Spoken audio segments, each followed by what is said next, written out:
Third writer, Leslie Lindsay, is a memoirist, a poet, and visual artist from the Chicago area. Her writing has been published in a variety of publications and formats. She had a story that was nominated for Best American Short Fiction in 2022. Leslie is currently working on a memoir that, and I like how she worded this, that excavates ancestral legacy, art, and sense of place. She also wants you to know she is obsessed with all things vintage. So please bring her to the mic.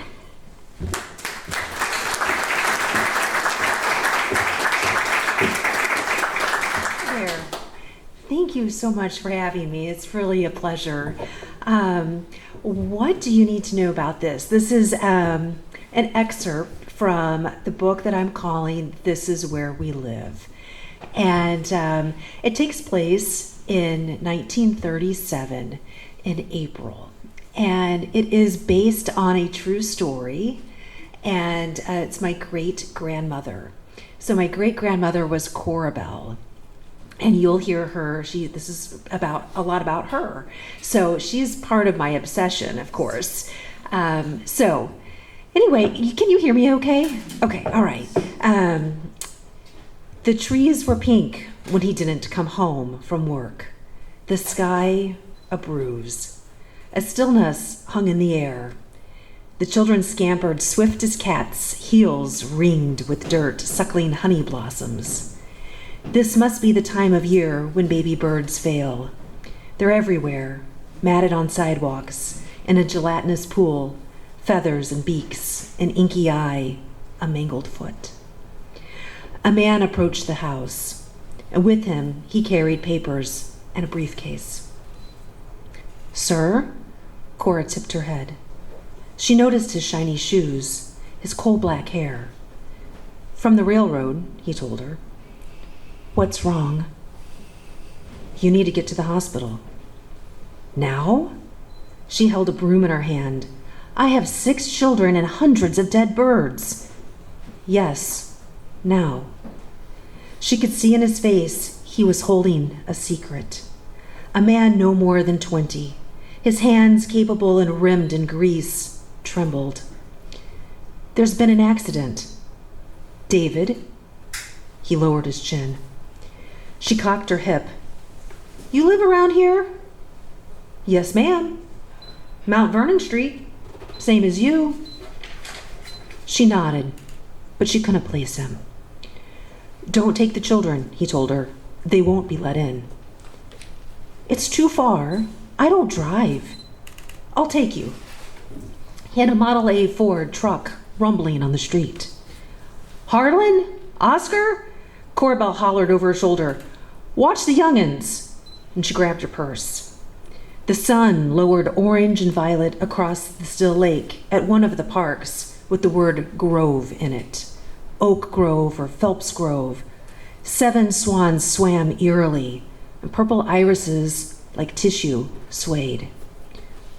"I can't do this." Cora Bell wrung her hands. She felt dizzy. "You can. You must." He steered the truck down the road. It was dark when they arrived. White shoes, gummed soles, paper boat hats.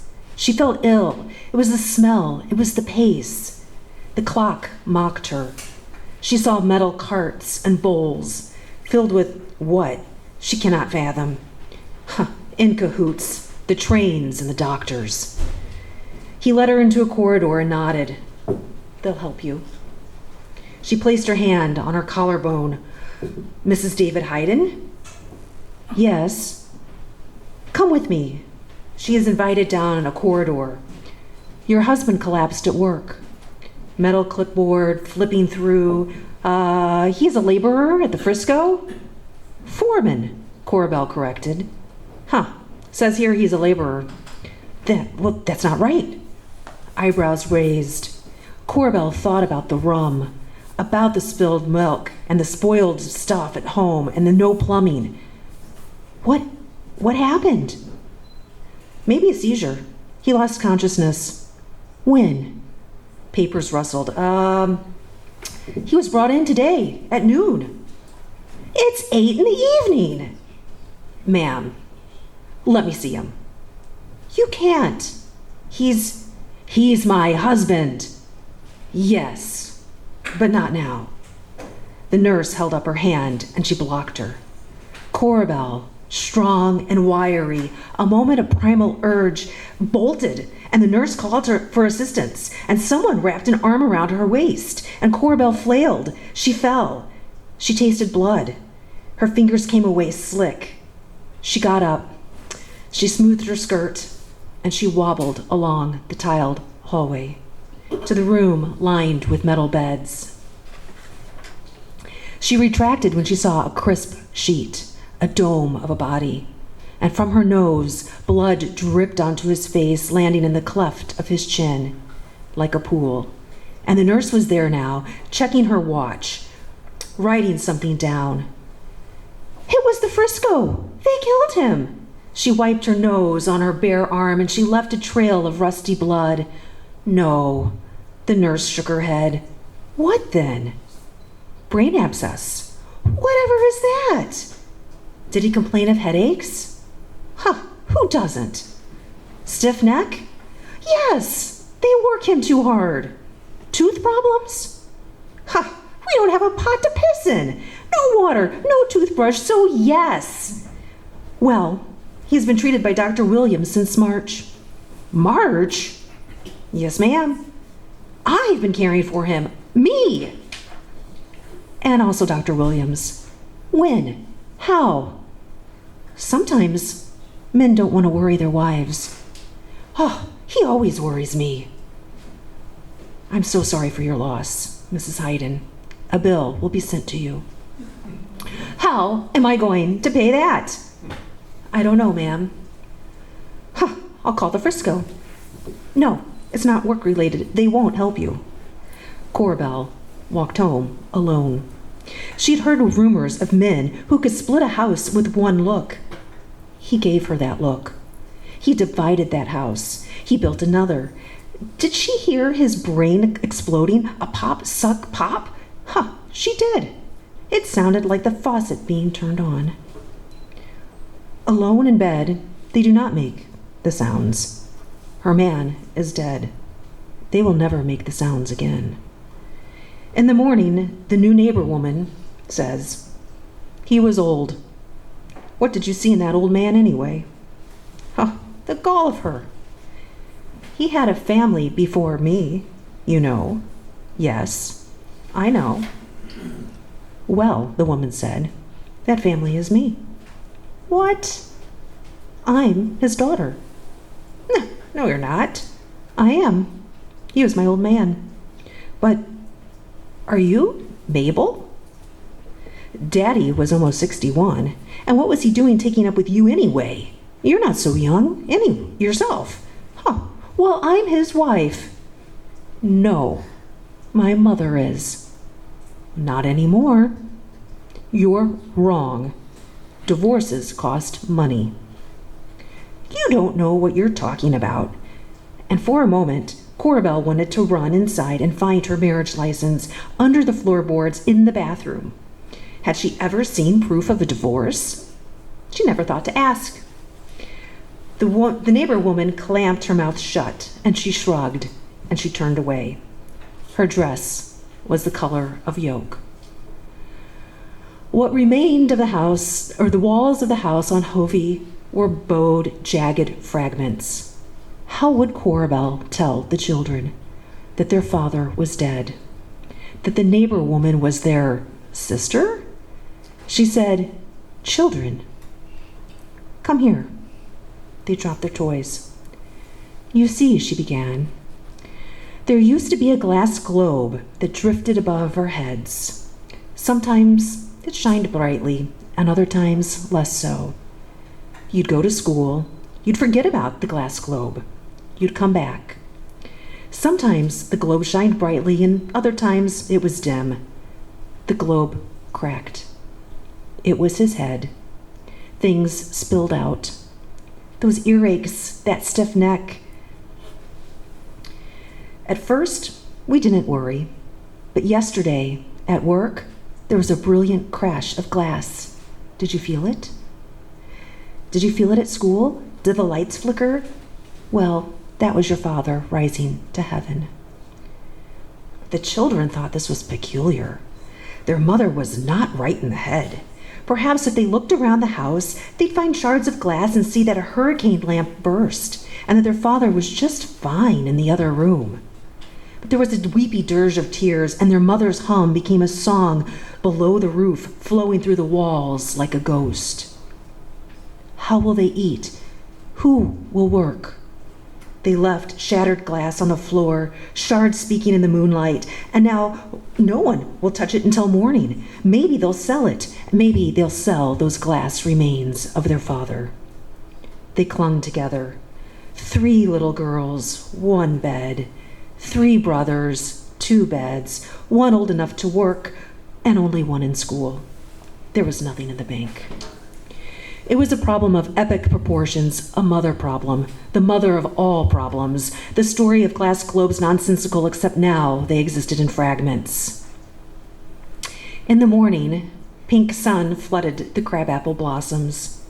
Time and light, a tricky contrast. Corabelle announced, "I won't go to the poorhouse." No, Ma," said Oscar. He kissed the top of her head and he left to drive the truck for the egg factory. And Harlan put Frankie on his back and he took her to school with him. Little David, Beulah, and Betty, well, they're much too young to have a dead father. Who will tend to them? Corabelle cannot possibly go to work. She thought about what a house split in half would reveal. She knew things like starve of fever, feed of cold. She knew about those earaches, the stiff neck, the headaches. What was wrong with her? She should have known. Clouds billowed, a storm threatened, and the blooms plastered the sidewalks, and the little house shimmied and shook, and once again Corabelle thought about that hatch door. She thought about jumping in. Earth and apples, stones and bones. Are there things she can sell? Clocks and clouds? She slid the jars in the tub, and there were only 9 left. She had to be a dancing girl. She had to. Her legs were her greatest asset. The storm ceased. She picked up a pile of sheets and she spotted the kittens mewing and wiggling, and she needed them and she loathed them. They were just mouths to feed. As tidy as she kept the house, the wallpaper had been torn off, and she wondered what strangers thought as they passed. She thought about trains as they passed on the foot and on the dusty streets, and what a terrible home that would make. That's what they thought. All those children in a shack and no man. 4 kids 5 and under. How does she do it? Is she a hussy? The rumor swirled. She wanted no one with her, no one to observe the search, whatever it was that she was conducting. However, she did it with all the lights on and all the windows open, and no one ought to remind her that her man was dead, that she had to get a hold of herself. It had been dark for a while, and she realized she needed to get herself together. She needed to get her children something to eat, so she got up to close the curtains. But instead, she turned on the lights. An ache lodged in her jaw. She couldn't do anything but let it tremor. Her teeth gnashed against one another. She'd lose them all if she weren't careful. Her fingers fumbled against the city directory. What was she looking for? Undertaker was the word that came to mind. But of course, there was nothing under U. She remembered the name now. Funeral home. Fox Brothers Memorial was in an old white house, and Corabelle found this ironic, like a place for a wedding, not a death. When she tried to speak, her chin wobbled, and she told the woman at the desk that she didn't have any money. She said she was sorry for her loss. She said, "Please, come with me." And Corabelle felt her feet sink into the plush carpet of the old house, and she felt like everything was too opulent, too much for how she felt. The woman took her into a smaller room, where a display of coffins hung like stone from the ceiling, pressed into the walls. She felt a stickiness in her throat. She felt her own gasps and uncontrollable studying. I want, the woman put her arm around Corabelle. A man came in, but he didn't touch her. "You should have her sit down," he said plaintively. "Cora, Mrs. Hayden." The woman said, "Please, have a seat here." Corabelle lowered to the soft chair in the corner and crossed her legs. The man brought her a glass of seltzer and opened a window. It was April, and the breeze was warm.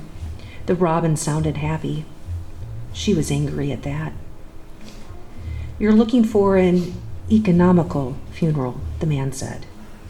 Corbell nodded. She thought of that song, the one that they sometimes sang at church. "Dark is life, spring is here, the birds are singing." We're all looking for ways to trim the fat, especially now. He showed her a pine box and asked, "Will this do?" There was nothing to say but to sit quietly in the middle of the room and look at the vase, the flowers, the coffins, which she imagined as lifeboats, and nod. Now they have been to the brick church cemetery 3 times in 7 years. And now she has given a body back to the earth 3 times, 7 times, 3 times, 3 times too many, and Corbell cannot think.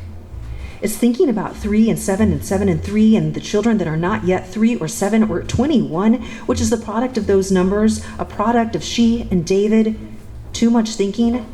She thinks so.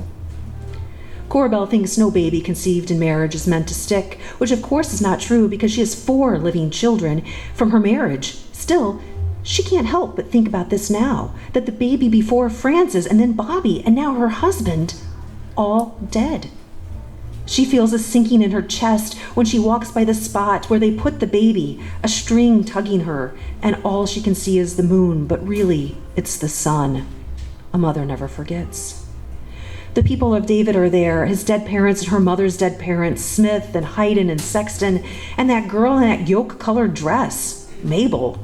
Corbell must slip in the muck because it's rained, and she holds baby Betty to her chest, who's not even a year old.